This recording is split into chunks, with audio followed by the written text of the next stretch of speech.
क्योंकि वहां शिवसेना, एकनाथ शिंदे की शिवसेना इस बात पर अड़ गई है कि मुंबई में यानी बीएमसी में जो मेयर होगा वो शिवसेना का ही होगा। और भारतीय जनता पार्टी के सामने मुश्किल ये है कि पहली बार मिला ये मौका वो अपने हाथ से कैसे बाहर जाने दे। लेकिन अब खबरें आ रही हैं कि एक नया गठबंधन वहां तैयार हो रहा है, यानी शिवसेना का ही मेयर बनाने की कोशिशें वहां पर हो रही हैं। शिवसेना का ही मेयर यानी शिवसेना के मूल शिवसेना से टूटे हुए दोनों धड़ एक साथ मिलने की तैयारी कर रहे हैं। क्या कुछ चल रहा है उसको लेकर किस तरह से बातें हो रही हैं, शिवसेना के नेताओं की ओर से ही ये बातें आ रही हैं और उधर एकनाथ शिंदे इस बात पर अड़े ही हैं कि मेयर शिवसेना का ही होगा। दिल्ली तक बैठकें हो रही हैं लेकिन अभी तक कुछ तय नहीं हो पाया है। और उधर चुनाव आयोग को एक बार फिर सुप्रीम कोर्ट से जबरदस्त फटकार मिली है। किस तरीके से एसआईआर की जो प्रक्रिया चल रही है और एसआईआर के लिए कैसे नियम कानून को धता बताया है चुनाव आयोग ने, उस पर जबरदस्त फटकार लगाई है कल सुप्रीम कोर्ट में। उस पर फिर सुनवाई जारी है, आज भी उसमें अपडेट होंगे। लेकिन बार बार फटकार लग रही है चुनाव आयोग को एसआईआर के मुद्दे पर। और चुनाव आयोग विपक्ष को जिस तरीके से इग्नोर करता है वो लगभग उसी तरीके से सुप्रीम कोर्ट को भी जवाब देता दिखाई पड़ता है। पर सबकी निगाहें हैं कि जब आखिर में फैसला आएगा एसआईआर पर। अभी तो सुनवाई जारी है। और इधर शंकराचार्य के साथ मौनी अमावस्या के दिन प्रयागराज में जो कुछ भी हुआ उसको लेकर हंगामा बढ़ता जा रहा है। न केवल तमाम हिंदू संगठन, सारे शंकराचार्य राजनीतिक दल एक साथ जुट रहे हैं, शंकराचार्य के पक्ष में दिख रहे हैं, बल्कि भारतीय जनता पार्टी से भी विरोध की आवाजें आ रही हैं और अब आरएसएस से भी लगातार विरोध होने लगा है। आरएसएस के कई नेताओं ने इस पर सरकार की खिंचाई की है, माफी मांगने को कहा है, वहां के प्रशासन की निंदा की है। लेकिन इस बीच मेला प्रशासन जो है यानी एडमिनिस्ट्रेशन, उसने शंकराचार्य को एक और नोटिस थमा दिया है। इससे पहले नोटिस दिया था, शंकराचार्य ने उसका जवाब दिया और उसके बाद आज फिर सुबह सुबह एक नोटिस उनको दे दिया गया है और यह कहा गया है, यह धमकी दी गई है कि शंकराचार्य को हमेशा के लिए माघ मेला क्षेत्र से प्रतिबंधित कर दिया जाएगा। हालांकि सोशल मीडिया पर उसकी जमकर निंदा हो रही है कि जब शंकराचार्य ही माघ मेले में और कुंभ मेले में नहीं आएंगे तो फिर कौन आएगा। लेकिन उसके विकल्प भी बताए जा रहे हैं कि किस तरह के साधु संत आएंगे, यानी जो सरकार की चापलूसी करने वाले लोग होंगे वही आएंगे। तो ये दूसरा नोटिस दे दिया गया है शंकराचार्य को। लेकिन हंगामा इस पर जबरदस्त मचा हुआ है, इस पर हम बात करेंगे। लेकिन पहले बात करते हैं महाराष्ट्र में क्या कुछ चल रहा है। महाराष्ट्र में अब सीधे तौर पर अमलेंदु जी दिख रहा है कि शिवसेना का ही मेयर बनेगा। इस बात पर अगर एकनाथ शिंदे अड़े हैं तो शायद इसकी तैयारियां वहां पर लग रहा है कि पूरी हो चुकी हैं। देखिए समीर जी, अगर एकनाथ शिंदे इस पे अड़ गए हैं कि शिवसेना का ही मेयर बनेगा तो फिर बीजेपी को बनाना पड़ेगा और नहीं बनाएंगे तो नया गठबंधन वहां तैयार हो जाएगा। और इसके संकेत साफ तौर पर मिलने लगे हैं, बल्कि खुलकर कहा जाने लगा है कि 2022 में बीजेपी ने शिवसेना तोड़ी थी, तो अगर कोई दूसरी पार्टी तोड़ देगा तो इस पे हैरान होने की कोई आवश्यकता नहीं है। यानी इसका मतलब अब टूटन जो है महायुति में होगी और ये समीर जी उल्टी गंगा बहने जैसी स्थिति होगी कि सत्तारूढ़ दल जो है उसके अंदर टूट फूट हो जाए। तो परिस्थितियां जो बन रही हैं इस समय मुंबई में, उस पर यही दिखाई पड़ रहा है कि अब परिस्थितियां वहां सत्तारूढ़ दल के टूटने की बन रही हैं। शिवसेना यूबीटी के नेता हैं आनंद दुबे और आनंद दुबे ने साफ तौर पर कहा है कि अब नया गठबंधन तैयार हो रहा है और नया गठबंधन की नई शक्ल होगी। बड़ा खेल चल रहा है और ये खेल बहुत जल्द सबके सामने आ जाएगा और मेयर किसका बनेगा ये आने वाले समय में तय हो जाएगा। इसका मतलब समीर जी की तैयारियां दूसरी तरीके की चल रही हैं। अब बीजेपी टूटेगी कि शिवसेना कौन सी टूटेगी ये पता नहीं, कौन टूटेगा कौन नहीं टूटेगा, लेकिन नया गठजोड़ बनेगा ये साफ संकेत अब मिल चुके हैं। नया गठजोड़ बनने की तैयारियां शायद हो चुकी हैं। बिल्कुल। और क्या कह रहे हैं शिवसेना के जो प्रवक्ता हैं आनंद दुबे, उनको हम सुनते हैं। लेकिन ये नया गठजोड़ बन रहा है, इसकी तैयारियां हो रही हैं और एकनाथ शिंदे जिस तरीके से अड़े हुए हैं, यानी ऐसा लग रहा है कि वो या तो उनकी पार्टी का, एकनाथ शिंदे की शिवसेना का मेयर बने मुंबई में, या फिर वो दूसरी जो शिवसेना है जिस शिवसेना से वो निकल कर आए थे उसके साथ गठजोड़ तैयार है। सुनते हैं आनंद दुबे क्या कह रहे हैं। वो कई वर्षों में दोहराता है और कभी कभी जल्दी जल्दी दोहराता है। जिस प्रकार 2022 में हमारी पार्टी शिवसेना से एक गठ बाहर निकला था, सूरत में जाके उसकी गठ स्थापना हुई थी, उसका नाम था ESS। अब इतिहास अपने आप को पुनः एक बार दोहराने जा रहा है। भारत की भूमि से हजारों किलोमीटर दूर स्विट्जरलैंड की धरा पर एक जगह है दावोस, वहां पर एक नया खेल चल रहा है, एक नई खिचड़ी पक रही है। दावोस की धरती पर एक नया गठ स्थापित होने जा रहा है जिसका नाम बहुत ही रोचक है, रोमांचित करने वाला है। नाम है URS। आप पूछेंगे ये क्या है, तो यही तो खेल है पर्दे के पीछे। ये URS नाम का गठ दावोस की धरती पर बन रहा है। मतलब बड़ी पुरानी कहावत है ना, जैसी करनी वैसी भरनी, जो बोइएगा वही तो काटिएगा। आप हमारी पार्टी तोड़ते हो, कोई आपकी पार्टी तोड़ता है। आप सूरत में जाकर पार्टी बनाते हो, कोई दावोस में जाकर पार्टी बनाता है। लेकिन भारत की भूमि पर और महाराष्ट्र और मुंबई में खास करके एक नया गठ जल्द ही आएगा, ऐसी चर्चा भी हो रही है। सूत्रों के हवाले से खबर भी है। इस समय दावोस में भारत देश के बड़े बड़े राजनेता, बड़े बड़े व्यापारी, पूरी दुनिया के व्यापारी और राजनेता इकट्ठा हुए हैं। तो व्यापार के साथ साथ राजनीति भी हो रही है, खूब जम के हो रही है। जल्द ही महाराष्ट्र और मुंबई को एक नया गढ़ देखने भी मिलेगा जिसका नाम होगा URS। तो URS बहुत रहस्यमयी तरीके से आनंद दुबे बता रहे हैं अमलेंदु जी। हालांकि वो इस तरह से इशारा कर रहे हैं जैसे सबकी समझ में बात आ रही है। URS से बात तो समझ में आ रही है, लेकिन वो देवास कह रहा हूँ, दावोस में बन रही है, स्विट्जरलैंड में बन रही है, वहां तो केवल देवेंद्र फडणवीस गए हुए हैं। हाँ, और राज्यों के मुख्यमंत्री गए हैं, और वो कह रहे हैं कि कई वहाँ व्यापारी भी गए हुए हैं। तो व्यापारी तो अब वहाँ जो है, जैसा कि खबर आ रही है कि वहाँ महाराष्ट्र सरकार के साथ अडानी का कोई कॉन्ट्रैक्ट हुआ है, तो भाई वो दावोस में क्या आवश्यकता थी, यहाँ भी हो सकता था वो। तो अब ये इनका इशारा क्या है कि वहाँ कोई नया, मतलब वहाँ भी राजनीति हो रही है व्यापार के साथ साथ। तो क्या अडानी के खिलाफ कोई मोर्चा यहाँ तैयार हो रहा है? तो क्या शिंदे अब अडानी के खिलाफ मोर्चे में शामिल होने जा रहे हैं? तो ये कह रहे हैं कि किसी ने हमारी पार्टी तोड़ी थी, हम किसी की पार्टी तोड़ेंगे, या बीजेपी के कुछ पार्षद टूट रहे हैं, ये भी हो सकता है बीजेपी के पार्षद टूट रहे हों। तो यानी अब संकट जो है वो महायुति पे तो है समीर जी, 100% संकट। महायुति इस तरीके का दिखाई नहीं देगा आज शाम के बाद जिस तरीके का है, ये समझा जा सकता है। जी बिल्कुल। और जो URS बार बार इसका जिक्र कर रहे हैं, रहस्यमय तरीके से मुस्कुरा रहे हैं, मुस्कान उनकी दिखाई पड़ रही है, खुशी दिखाई पड़ रही है, तो ये लग रहा है कि कहीं और उधर एकनाथ शिंदे शिवसेना का मेयर बनाने पर अड़े हुए हैं, तो कहीं ये उद्धव राज और शिंदे की बात तो नहीं हो रही है। हाँ, ये उद्धव राज और शिंदे की भी हो सकती है, क्योंकि URS से तो वही मालूम पड़ता है। क्योंकि वो ESS जो कह रहे थे, तो वो एकनाथ शिंदे की ESS कह रहे थे, शिवसेना। तो अब यहाँ URS का मतलब है कि उद्धव राज और शिवसेना। तो उद्धव राज शिवसेना, तो क्या अब ये गठजोड़ हो रहा है? क्या शिंदे की घर वापसी होगी? हो भी सकती है। हाँ, अब जिस तरीके से वो कह रहे हैं कि हाँ शिवसेना का, ये तो उन्होंने कहा नहीं क्या शिवसेना क्या कैसे, और चूंकि सबको पता है उनके पास तो 29 पार्षद ही हैं, अकेले तो वो बना नहीं सकते हैं। लेकिन हाँ, अगर उनके पास 66 पार्षद वाले शिवसेना यानी उद्धव ठाकरे गुट की शिवसेना मिल जाती है, तब फिर निश्चित तौर पर मुंबई में शिवसेना का ही मेयर एक बार फिर बन जाएगा, ऐसा माना जा रहा है। और जो संकेत दिखाई पड़ रहे हैं शिवसेना के जो प्रवक्ता, जिसको आनंद दुबे जो अभी बोल रहे थे, हम लोगों ने सुना, उनकी बातों से यही लग रहा है। लेकिन अब दावोस में क्या कुछ हो रहा है, ये थोड़ा अभी खुलना बाकी है। इसके बीच में उनका जो कहना था, वो बिटवीन द लाइंस क्या कहना चाह रहे हैं, उस पर अभी बहुत सारी बातें होंगी। लेकिन URS से तो ये मतलब साफ है कि मुंबई में शिवसेना का मेयर बनाने के लिए उद्धव ठाकरे और एकनाथ शिंदे, इन दोनों गुटों की एक तरह से जो गतिविधियां हैं, या कह लीजिए कि अंदर ही अंदर राजनीतिक खिचड़ी पक रही है, ये दिखाई पड़ रहा है। हाँ, अंदर ही अंदर कोई ना कोई राजनीतिक खिचड़ी बहुत जबरदस्त पक रही है। चूंकि जो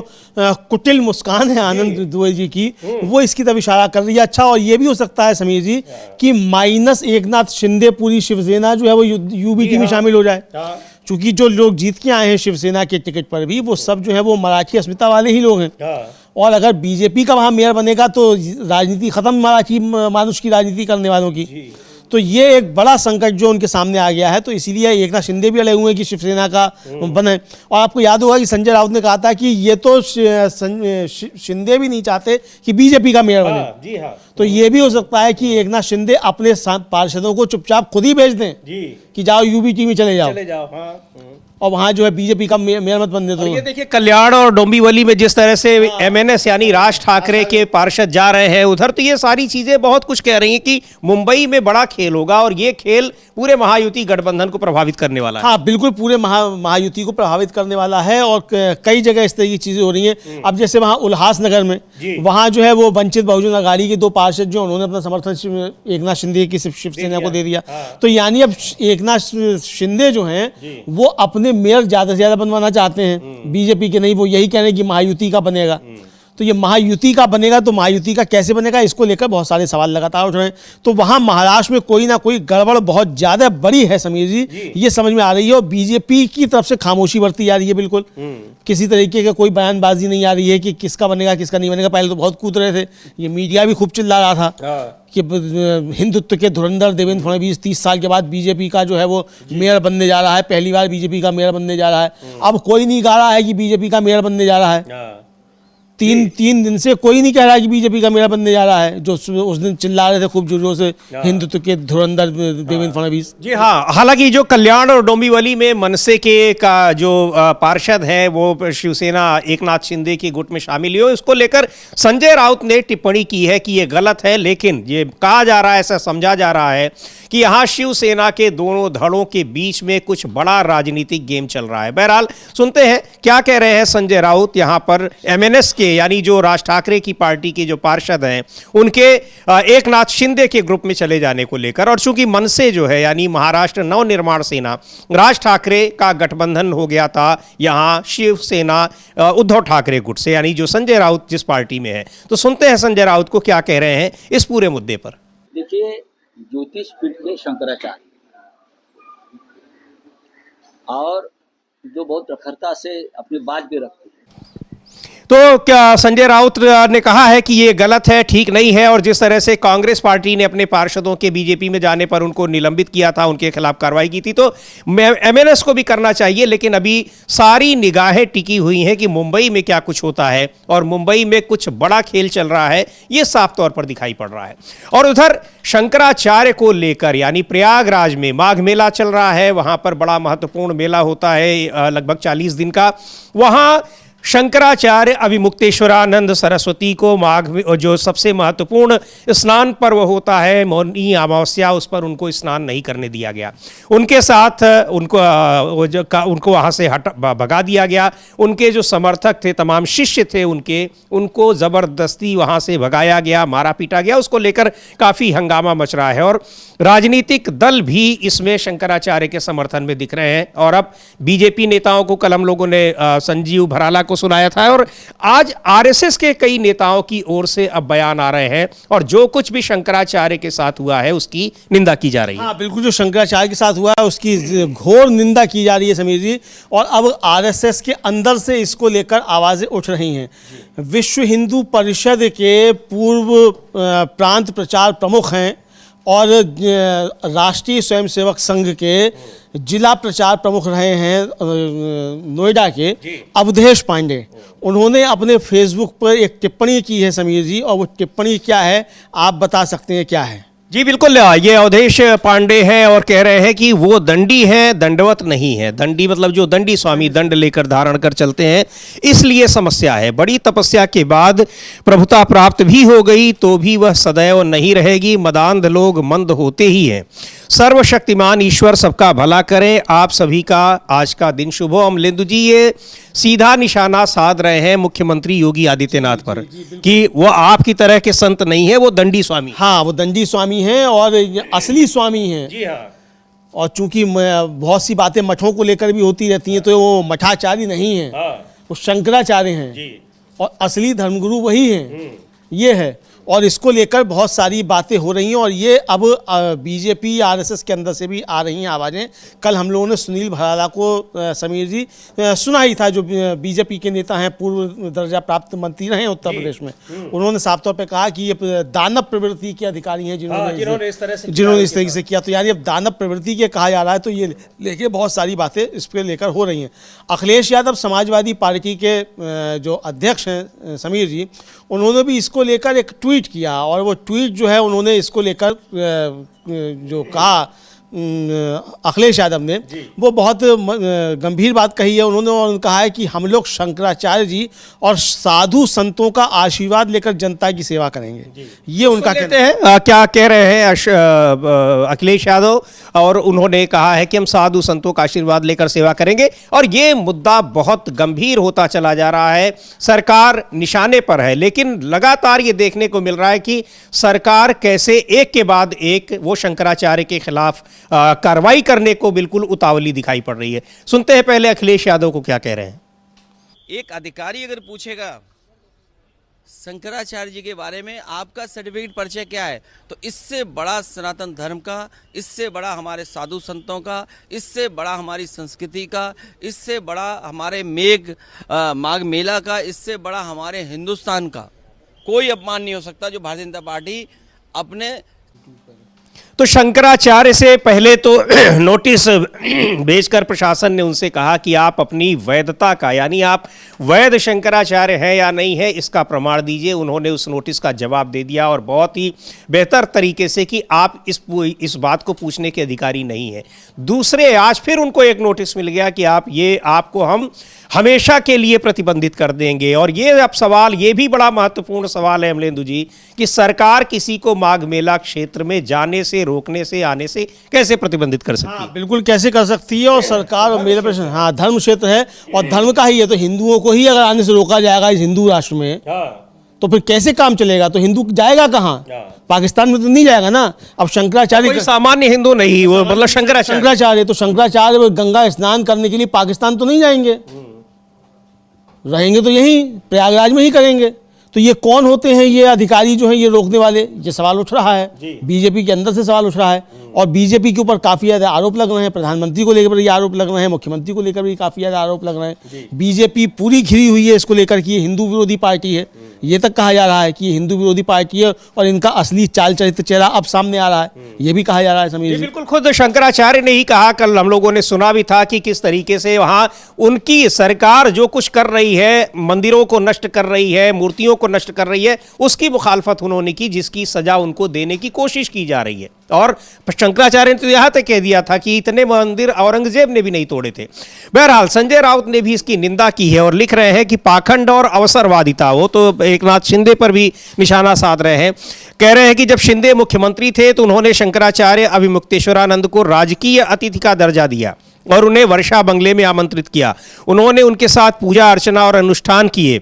आज उन्हीं शंकराचार्य पर मुख्यमंत्री योगी और मोदी द्वारा पुलिस लाठीचार्ज किया जा रहा है, और शिंदे और उनका नकली हिंदुत्व चुप है। वाह हिंदुत्व समर्थकों, शाबाश, ये लिख रहे हैं संजय राउत। संजय राउत ने को सुनते भी हैं, क्या कुछ कहा है उन्होंने शंकराचार्य के साथ सरकार जो कुछ कर रही है। देखिए, ज्योतिष पीठ के शंकराचार्य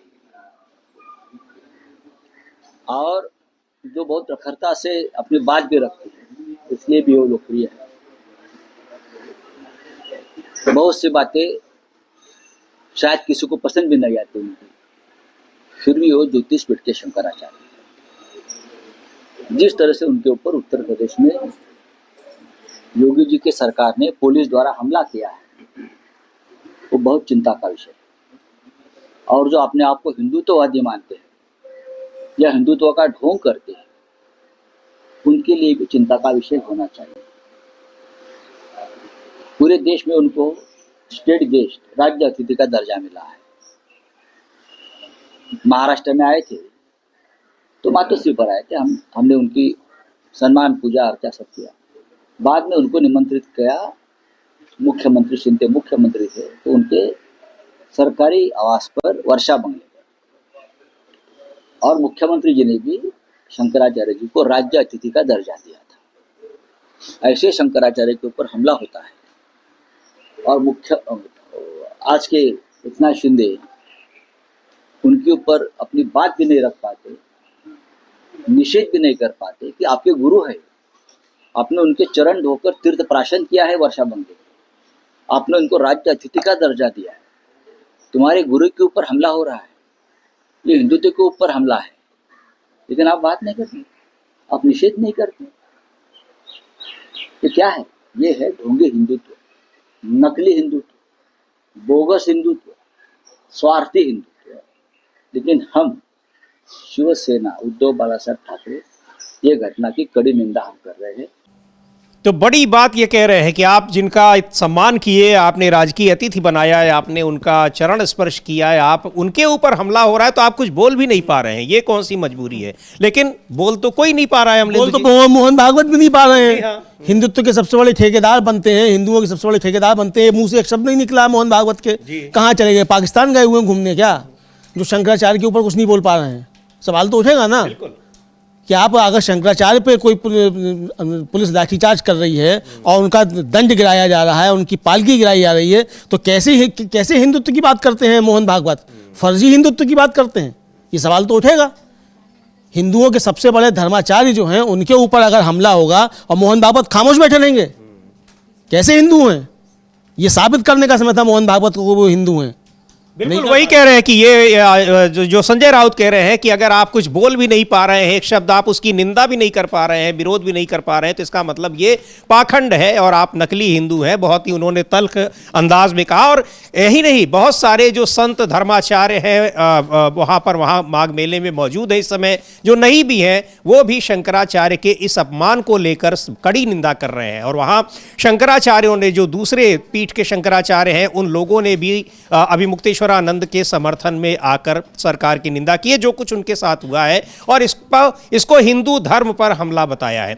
स्वामी स्वरूपानंद है शंकराचार्य परिषद के, माफ कीजिएगा, स्वामी आनंद स्वरूप, वो क्या कुछ कह रहे हैं उनको भी सुनते हैं। और तमाम जो राजनीतिक दल हैं उनकी ओर से भी समर्थन मिल रहा है लगातार शंकराचार्य को। लेकिन सरकार उनको फिर एक नोटिस भेजा गया है मेला प्रशासन की ओर से। और यही नहीं, एक जो ट्रोल आर्मी होती है वो उनके पीछे लगा दी गई है उनको नकली बताने में। सवाल ये है कि वो शंकराचार्य के तौर पर, चाहे बड़े जो अभी संजय राउत कह रहे थे कि कई राज्यों में अतिथि बनकर गए, प्रधानमंत्री नरेंद्र मोदी ने खुद उनसे आशीर्वाद लिया या फिर और भी जगहों पर, तब क्या वो शंकराचार्य असली थे और आज नकली हो गए? हाँ बिल्कुल, ये सवाल है समीर जी। और देखिए मजे की बात क्या है कि हिटलर और मुसोलिनी के चेले जो हैं विदेशी तस्वीर हम लोग देख सकते हैं। हाँ, एक बार अमलेंदु जी, जो तस्वीर ये वही स्वामी अभिमुक्तेश्वरानंद है शंकराचार्य, जिनका प्रधानमंत्री नरेंद्र मोदी आशीर्वाद ले रहे हैं। और ये अब ये अचानक जो है बन गए हैं नकली शंकराचार्य। लेकिन हैरानी की बात यह है अमलेंदु जी, प्रधानमंत्री का भी एक भी ट्वीट नहीं आया है भारत में ही। इस सहयोग की बात है कि इस समय विदेश में भी नहीं। हाँ, विदेश में नहीं है। और ड्रोन भी उनका उड़ रहा है। ड्रोन से देख भी लेते हैं कहाँ क्या हो रहा है, मगर ड्रोन से नहीं देख पाया कि शंकराचार्य पर लाठी चल रही है। ये नहीं देख पाया प्रधानमंत्री ड्रोन से। लेकिन समीर जी मजे की बात यह कि जो मैं कह रहा था कि हिटलर और मुसोलिनी के चेले जो हैं, काली टोपी लगाने वाले, वो जो हैं वो बता रहे हैं कि कौन धर्माचार्य असली है कौन नकली है। अरे पहले खुद तो साबित हो जाओ कि तुम भारतीय और हिंदू भी हो कि नहीं हो। हिटलर और मुसोलिनी की जो ड्रेस पहनते हो और यहाँ बता रहे हो धर्माचार्यों को, भगवा पहनने वालों को, कि कौन असली धर्माचार्य है, शंकराचार्य और कौन नकली शंकराचार्य है, ये बताएंगे अब।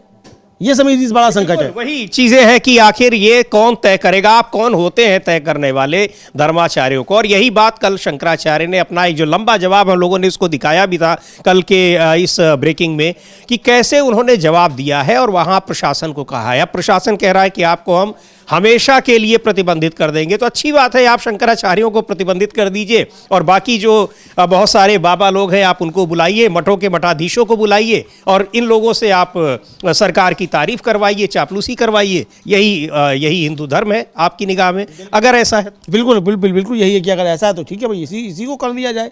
तो ये जो है देखा जाएगा। तो हम लोग सुन सकते हैं कि स्वामी आनंद स्वरूप जो है वो क्या कहते हैं। जी बिल्कुल, शंकराचार्य परिषद के अध्यक्ष हैं और सुनते हैं उनको क्या कह रहे हैं। ओम नमो नारायण।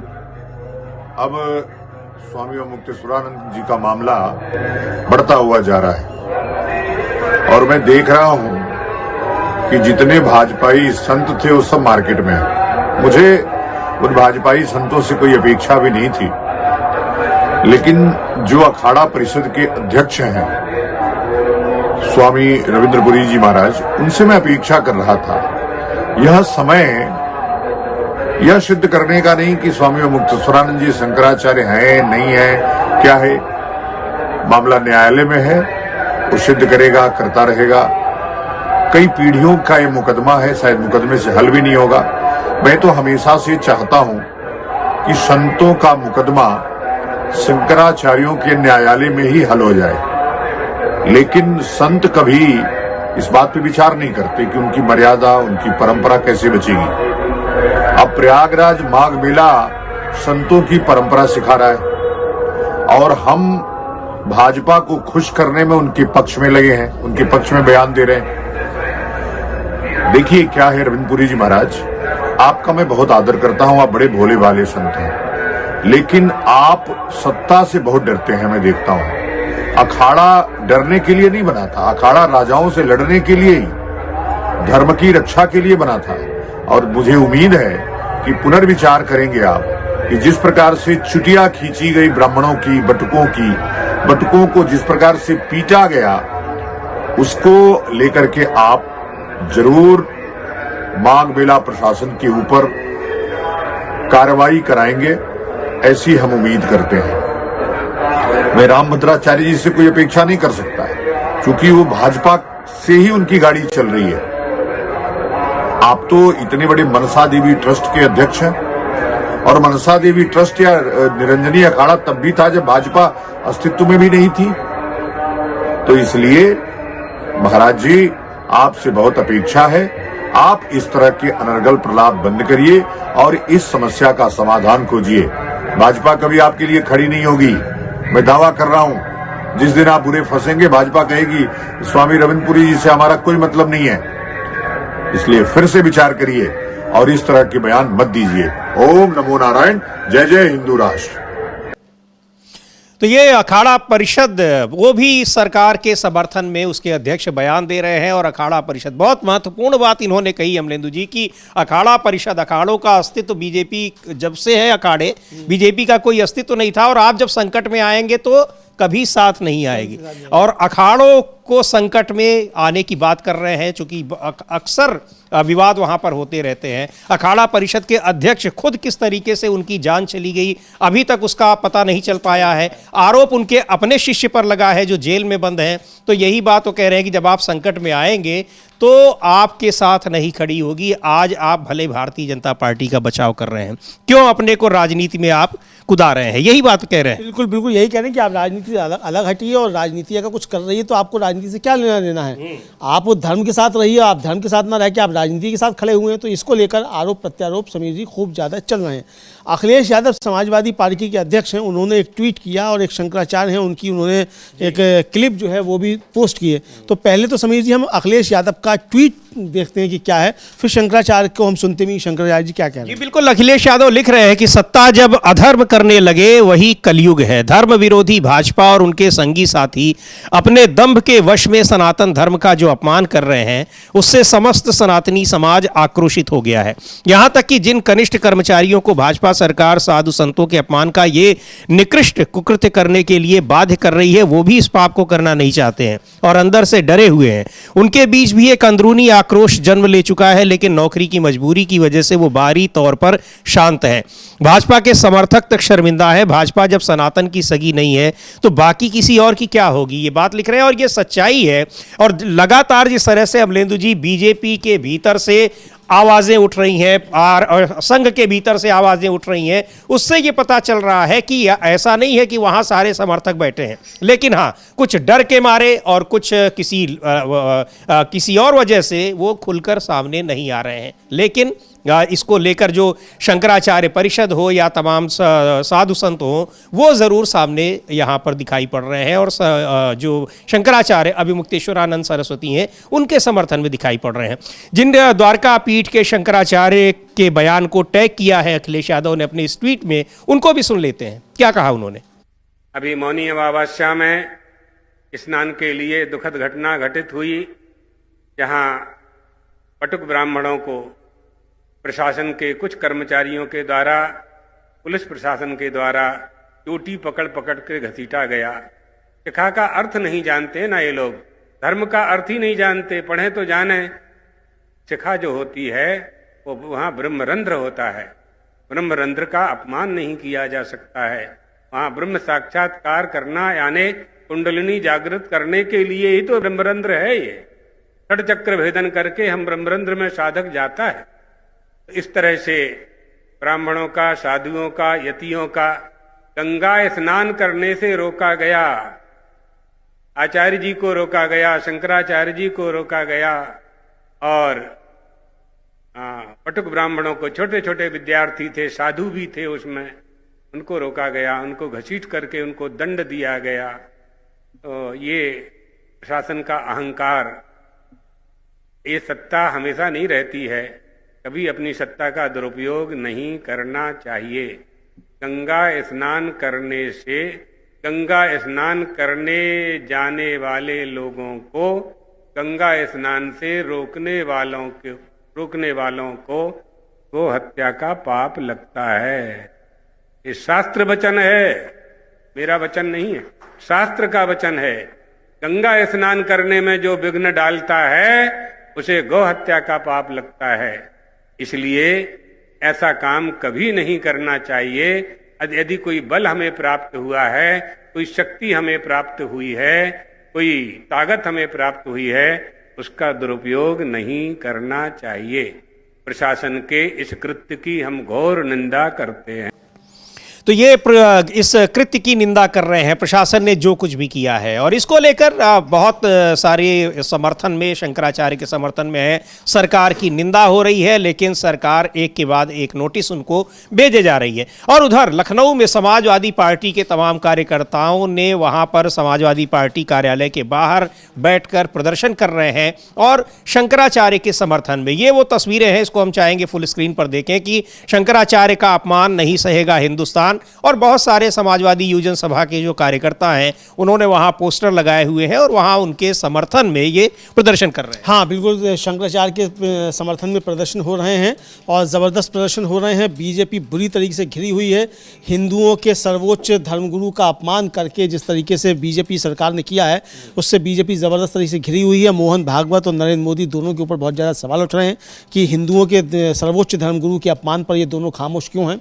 बीजेपी की तरफ से अभी तक कोई आधिकारिक प्रतिक्रिया क्यों नहीं आई है। नितिन नवीन ने अभी तक इसकी कोई निंदा क्यों नहीं की, जांच कराने का आदेश क्यों नहीं दिया, ये भी आ रहा है। नए अध्यक्ष बने हैं, नए अध्यक्ष बनते ही सबसे पहले यही संकट उनके सामने आया है। तो बीजेपी काफ़ी ज़्यादा घिरी हुई है, आरएसएस काफ़ी ज़्यादा घिरा हुआ है कि शंकराचार्य का अपमान आपकी सरकार करा रही है, आपके मुख से एक शब्द भी क्यों नहीं निकल रहा है। लेकिन एक बड़ा सवाल ये है अमलेंदु जी, जो ये आपने बात कही है, चलिए राजनीतिक दलों की मजबूरी हो सकती है, अपनी सरकार के विरोध में हो सकता है प्रधानमंत्री भी अब ये हिम्मत न कर पाते हो, क्योंकि उनको ही पता है कि 240 सांसदों के साथ हम सरकार चला रहे हैं और उत्तर प्रदेश सबसे बड़ा राज्य है, उनको हम सीधे चुनौती नहीं दे सकते हैं। आरएसएस प्रमुख की, आरएसएस के नेताओं की ऐसी क्या मजबूरी है कि हिंदू धर्म का ये अपमान वो देख रहे हैं और खामोश बैठे हुए हैं। हाँ बिल्कुल, ये खामोश बैठे हुए हैं और मतलब इतना ज्यादा दब जाएंगे सरकार से संघ प्रमुख जो हैं, ये बड़े सवाल उठ रहे हैं कि आप कहाँ तो आप हिंदुओं के ठेकेदार बनने हैं, बता रहे हिंदू राष्ट्र बन गया है और आप हिंदू राष्ट्र बना रहे हैं और कोई नहीं रोक सकता हिंदू राष्ट्र बनने से। तो क्या यही कराओगे हिंदू राष्ट्र में? शंकराचार्यों की ऐसी कुटाई करवाओगे हिंदू राष्ट्र में क्या? ये सवाल उठना माना जाए कि ये समर्थन है, वो समर्थक इस बात के हैं कि शंकराचार्य ने जो आवाजें उठाई हैं वहां मंदिरों के तोड़े जाने को लेकर, हिंदू धर्म के अपमान को लेकर सरकार कैसे कर रही है, इन सारी बातों से इसका मतलब कि आरएसएस भी सहमत है और वो सरकार के ही साथ खड़ी है, या फिर सरकार का उसको डर है, चाहे उत्तर प्रदेश की सरकार का डर हो, चाहे केंद्र की सरकार का डर हो। लेकिन साफ दिखाई पड़ रहा है कि इस डर के मारे वो हिंदुओं का अपमान, हिंदू धर्म के सर्वोच्च गुरुओं का अपमान भी बर्दाश्त करने को विवश है। इधर अमलेंदु जी, सुप्रीम कोर्ट से बड़ी खबर आ रही है और क्या कुछ है उसको जरा बताया। समीर जी, जो धार में, मध्य प्रदेश के धार में जो भोजशाला विवाद है, उस पर सुप्रीम कोर्ट का एक बड़ा फैसला आया है और सुप्रीम कोर्ट ने कहा है कि बसंत पंचमी के दिन सूर्योदय से सूर्यास्त तक पूजा की अनुमति दी जाती है, लेकिन दोपहर 1 बजे से 3 बजे तक नमाज भी पहले की तरह से जारी रहेगी। ये साफ तौर पर सुप्रीम कोर्ट ने आदेश दिया है। और हिंदू पक्ष जो कहा जाता है, हिंदू पक्ष पता नहीं वो हिंदू है कि नहीं है, कौन है, जो भी है, वो भोजशाला को देवी सरस्वती का मंदिर बताते हैं और जो अदालत का फैसला है वो एक तरीके से यथास्थिति बनाए रखने वाला है और स्पष्ट कर दिया है कि आप अपनी पूजा कीजिए, वो अपनी नमाज पढ़ेंगे। सह अस्तित्व जो है हम लोगों की अवधारणा, जो भारत की संस्कृति से अस्तित्व की, तमाम संस्कृतियाँ यहाँ आईं और आकर सब यहाँ भारत की संस्कृति में समाती चली गई और तभी जाकर एक भारतीय संस्कृति बनती है। तो उसी लिहाज से ये फैसला आया है कि आप अपनी पूजा कीजिए, वो अपनी नमाज पढ़ें, एक ही जगह होगी। ये तो ये एक बड़ा फैसला है, चूंकि वहां पर भोजशाला विवाद लंबे समय से विवाद चल रहा है और उसमें कुछ हिंदू संगठन वहां पर उसको लेकर विवाद करते हैं। तो ये बड़ा फैसला है कि वहां पूजा की भी अनुमति दी गई है और दोपहर में नमाज पढ़ने की भी अनुमति दी गई है। ये सुप्रीम कोर्ट का फैसला है और इसको ये महत्वपूर्ण फैसला है चूंकि लंबे समय से ये विवाद का मुद्दा वहां पर बना हुआ है मध्य प्रदेश के धार जिले में, वहां पर भोजशाला जो है। और इसके अलावा SIR पर भी सुप्रीम कोर्ट ने, अभी फैसला तो नहीं आया है, फैसले का इंतजार है, लगातार सुनवाई वहां चल रही है, लेकिन SIR पर जिस तरीके से चुनाव आयोग को फटकार लगाई है वो सारे पॉइंट बहुत ही महत्वपूर्ण है। अब वो आदेश में रिफ्लेक्ट होते हैं या नहीं होते हैं, लेकिन फटकार लगाई है और सुप्रीम कोर्ट ने ये बताया है चुनाव आयोग को, एक बार फिर कई बार बता चुका है कि आप कैसे संविधान में ने जो आपको अधिकार दिए हैं आपने कैसे उनका दुरुपयोग किया है, नियमों के से अलग जाकर आपने काम किया है। हाँ बिल्कुल समीर जी, और कल सुप्रीम कोर्ट ने बहुत ज़बरदस्त फटकार चुनाव आयोग को लगाई और एक तरह से कहा जाए कि सख्त चेतावनी भी जारी की और ये कहा कि आपके पास सबसे ज़्यादा अधिकार हैं, लेकिन SIR के लिए उसके बदलाव बेलगाम और बिना नियम के नहीं हो सकते। आप अपने ही नियमों से बाहर नहीं जा सकते, आपको जो अधिकार मिले हुए हैं आप उससे बाहर नहीं जा सकते। SIR में जो आप कर रहे हैं वो सब गड़बड़ है और उससे आप बाहर नहीं जा सकते, एक तरीके से ये कहा गया। जो चुनाव आयोग को ये कहा उन्होंने कि भाई सबसे ज़्यादा अधिकार मिले हुए हैं, लेकिन चुनावी लिस्ट को रिवाइज करते समय उसके बदलाव, जैसा कि इस समय SIR चल रहा है, प्राकृतिक न्याय के सिद्धांतों और 1960 के इलेक्टर्स रजिस्ट्रेशन नियमों के तहत प्रक्रिया का उल्लंघन करते हुए बेलगाम या बिना नियम के नहीं हो सकते। और चीफ जस्टिस सूर्यकांत की अध्यक्षता वाली डिवीजन बेंच के सदस्य जस्टिस जॉय माल्या बागची ने चुनाव आयोग से पूछा कि आपके पास नियमों से हटने का अधिकार है, लेकिन नियमों को खत्म करके नहीं। जी हाँ, यानी अब नियमों को खत्म करके नहीं हट सकते हैं। फॉर्म 6 में 6 नोटिफाइड डॉक्यूमेंट हैं, आपके SIR में डॉक्यूमेंट हैं।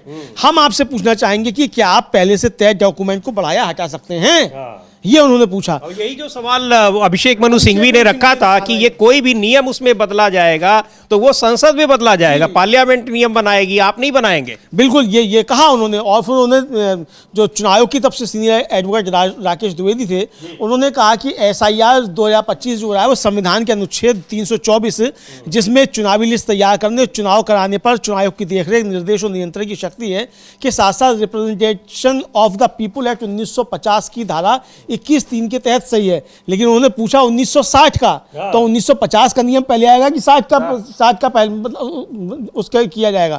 और एक्ट की धारा 21(3) जो है चुनाव आयोग को किसी भी निर्वाचन क्षेत्र या उसके हिस्से के लिए चुनावी लिस्ट का विशेष रिवीजन जिस तरह से वे उचित समझे करने का अधिकार देती है, ये इन्होंने कहा। और यही सुप्रीम कोर्ट में दलील दी गई थी कि आपको SIR किसी एक कॉन्स्टिट्यूंसी में, वो भी उसके किसी खास हिस्से में जहां आपको लगता है कि कुछ गड़बड़ी है, वहां करने का अधिकार देता है। पूरे राज्य की, पूरे देश का SIR नहीं कर सकते, ये आपको अधिकार नहीं है। और द्विवेदी ने माना कि चुनाव की प्रक्रिया है, इससे बदलाव में कानून के समक्ष समानता, अनुच्छेद 14 में निहित कानून के समक्ष सुरक्षा, पारदर्शिता के संवैधानिक मानदंड और वोटिंग में आसानी की संवैधानिक गारंटी शामिल होनी चाहिए। हालांकि उन्होंने तर्क दिया कि 1950 के एक्ट की धारा 21 की उपधारा 3 चुनाव आयोग को चुनावी लिस्ट को रिवाइज करने के लिए तय सीमाओं से आगे ले जाने की अनुमति देती है, जब तक कि कारण दर्ज किए गए हो, प्रक्रिया निष्पक्ष और न्यायपूर्ण हो। ये खुद कह रहे हैं जी। और उन्होंने कहा कि धारा 21(3) ने चुनाव आयोग को आज़ाद कर दिया है, लेकिन जस्टिस बागची ने द्विवेदी का ध्यान 1960 के नियम 25 के क्लॉज 2 की तरफ दिलाया, जिसमें कहा गया था कि चुनावी रोल के गहन रिवीजन में नियम 4 से 23 के तहत तय प्रक्रिया के अनुसार एक नया रोल तैयार करना शामिल होगा। नियम 25 आप पर पाबंदी लगाता है, ये कहा जस्टिस बागची ने। ऐसा नहीं हो सकता कि कोई अथॉरिटी, चाहे वह कितनी भी बड़ी हो, बिना किसी रोक टोक या नियम के काम करे। और अपने से नियम नहीं बना सकती। ये नियम जो है चुनाव से संबंधित कोई नियम बनेंगे तो वो संसद में बनेंगे, यही तर्क रखा गया और उसको लेकर जमकर फटकार लगाई जस्टिस जॉय माल्या बागची ने चुनाव आयोग को। और खुद जो चुनाव उन बातों से सहमत दिखाई पड़े जो चुनाव आयोग की ओर से पेश हुए वकील रहे। तो खैर अब ये अभी तो ये बहस चल रही है, ये सारी चीज़ें जब फैसला आएगा SIR पर उसमें ये सब चीज़ें दिखाई पड़ती हैं या नहीं दिखाई पड़ती हैं, क्या कुछ होता है उसी पर सबकी निगाह है। लेकिन या ये भी कहा जा रहा है कि चुनाव आयोग रोज़ रोज़ फटकार खा रहा है सुप्रीम कोर्ट से और खुद भी रोज नए नए नियम बदल रहा है। अब इसी को लेकर CPIM के नेता हैं हन्नान मोल्ला, वो कुछ कह रहे हैं, उनको सुनते हैं। और ये लगातार ये देखा गया, पूरा सुनवाई चल रही है और बिहार में एसआईआर की प्रक्रिया पूरी करा ली चुनाव आयोग ने, अमलेंदु जी। वहाँ जबकि उस समय वहां पर नहीं करना चाहिए था और सुप्रीम कोर्ट ने भी कुछ उसको नहीं रोक टोक की। हाँ, उस समय सुप्रीम कोर्ट ने भी रोक टोक नहीं की और उस समय तो ये था कि भाई ठीक है, आधार कार्ड नहीं जुड़ा तो हम आधार कार्ड जुड़वा देते, ये कहा गया। हालांकि जस्टिस बागची ने एक और कठिन सवाल पूछ लिया चुनाव आयोग से और कहा कि क्या चुनाव आयोग इस बात पर जोर दे सकता है कि वह वेरिफिकेशन के दौरान 1960 के नियमों के फॉर्म 6 में बताए गए दस्तावेज को नहीं देखेगा और सिर्फ 11 दस्तावेजों को देखेगा? क्या चुनाव आयोग कह सकता है? और फिर चुनाव आयोग के जो 24 जून 2025 के अपने आदेश में, जिसमें एसआईआर की घोषणा की गई थी, 11 सुझाए जो दस्तावेज थे उनमें से आधार को अब बाहर कर दिया था। तो अदालत ने बिहार एसआईआर अभ्यास के बीच इसमें दखल दिया था और आधार को शामिल करने का आदेश दिया था। और फिर जो चीफ जस्टिस सूर्यकांत ने टिप्पणी की इस पर कि काम करने का तरीका, चुनावी रोल का रिवीजन प्राकृतिक न्याय के सिद्धांतों के अनुरूप होना चाहिए, ये न्याय संगत और निष्पक्ष होना चाहिए। तो इस पर द्विवेदी ने दिया कि धारा 21 का उपधारा 3 जो है वो 1900 के अधिनियम की 1950 की धारा जो है फिर उसका दिया। तो उसमें जस्टिस बागची ने कहा कि 1950 के अधिनियम में संक्षिप्त रिवीजन का प्रावधान संसद की समझदारी का प्रतीक था, क्योंकि आजादी के शुरुआती सालों में आबादी का लगातार आना जाना प्रवासन होता रहता था और उन्होंने कहा कि उस समय बहुत ज्यादा बदलाव हो रहे थे। संसद जानती थी कि आबादी को बसने में कुछ साल लगेंगे, लेकिन इससे आपको पूरे देश में एसआईआर कराने की शक्तियां नहीं मिल जाती। जी बिल्कुल, यानी कहने का मतलब कि तब भी नहीं थी, जबकि वहां पर अभी तय नहीं था कि कौन अभी भारत में रहेगा, कौन अभी जाकर दूसरे देश में रहेगा, या पाकिस्तान से आकर अभी भारत में भी कौन रहेगा। लेकिन आज की स्थिति में तो ये बिल्कुल भी अनुमति नहीं दी जा सकती और अगर कोई नियम में बदलाव करना होगा तो वो संसद में होगा, चुनाव आयोग नियमों में बदलाव नहीं कर सकता है। खैर, सुनते हैं क्या कह रहे हैं हन्नान मोल्ला, सीपीआईएम के नेता हैं और पश्चिम बंगाल से कई बार वो सांसद रह चुके हैं। So there he is also getting direction from Supreme Court every day. And after getting whipping from Supreme Court, he is extending date, changing personnel, and all these things are doing because all things are not doing properly. It shows that when he is forced to accept Supreme Court suggestion and change his decision again and again. So let us see how ultimately it ends, because peoples are not happy and doubts are there. Their voter name may be deleted and they may lose their voting rights. On that count, the peoples have anxieties. Let us see what else.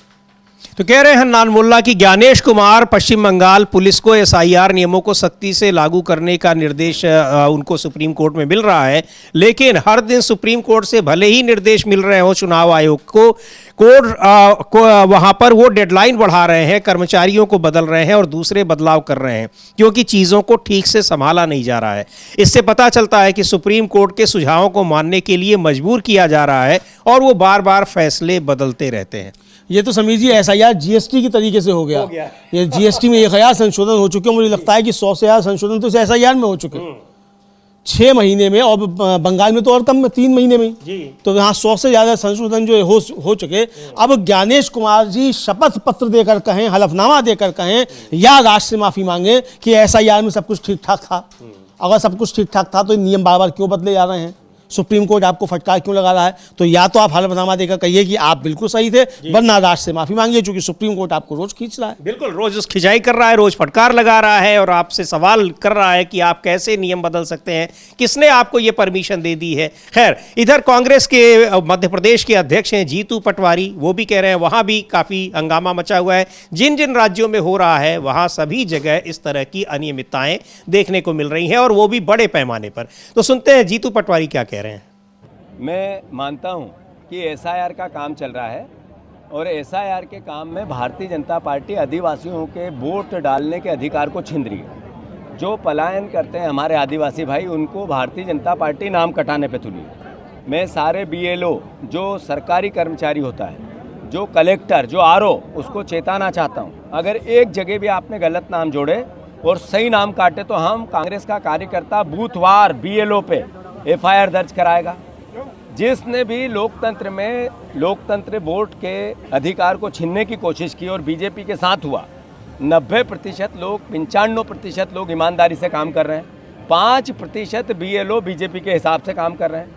मैं उनको चेताना चाहता हूं, अगर आपने कहीं भी गलत नाम जोड़े और सही नाम काटे तो लोकतंत्र में इसका अपराध है और उस अपराध को, अपराधी को सजा देगी कांग्रेस। जिस बूथ पर ऐसा हुआ और हमें मिला तो 28 में कांग्रेस की सरकार बनेगी। उससे पहले कोर्ट से हम आप पर मुकदमा लगवाएं तो लगवाएंगे, छोड़ेंगे नहीं।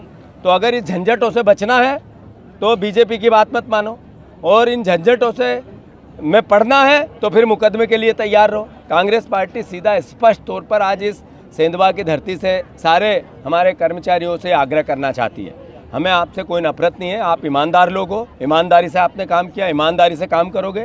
पर अभी 3 तो BLO जब किसी का नाम काटेंगे या बिगाड़ेंगे, अमलेंदु जी, वही सवाल है कि BLO पर आ रहा है, लेकिन यहाँ तो सब कुछ सेंट्रलाइज्ड सिस्टम तय कर रहा है। नहीं है